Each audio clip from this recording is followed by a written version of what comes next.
Hawak ni Charis ang bed. Hawak ni Charis ang bed. Hawak ni Charis ang bed.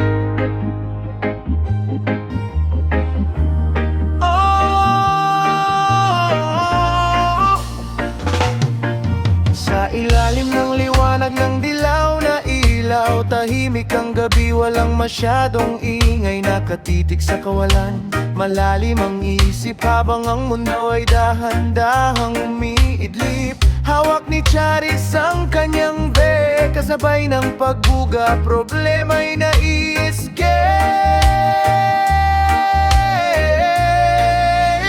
Ulap ng usok, humahalimuyak sa hangin.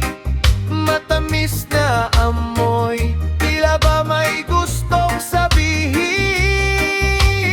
Sa bawat hitit, sandaling tila tumitigil ang tibok ng puso, hindi na kailangang pigil. Hawak ni Charis ang bait, relax lang muna.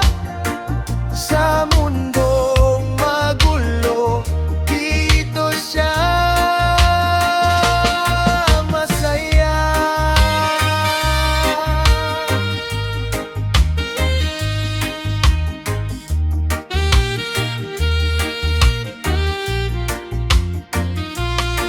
Hindi nagmamadali, dahan-dahan ang galaw. Anino sa pader, tila sumasayaw. Kulay ng gadget, kumikinang sa dilim. Mga sikretong dala sa usok na lilibing. Isang pindot lang, lasa ay nanunuot, pampaalis ng pagod at lahat ng lungkot. Mawala man ang usok sa isang iglap, ang mahalaga ay ang gaan na nahanap. Sandaling pahinga sa gitna ng pagtakbo, kasama ang babe, payapa ang kanyang mundo.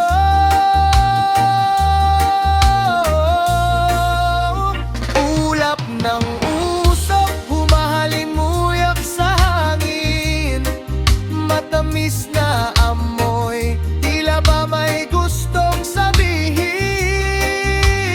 Sa bawat hitit, sandaling tila tumitigil ang tibok ng puso, hindi na kailangang pigil. Hawak ni Charis ang bebek, relax lang muna.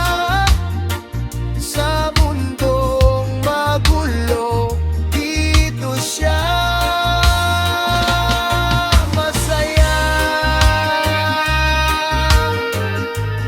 Dahan-dahang naglalaho ang usok sa katahimikan ng gabi. Relax lang, Charis.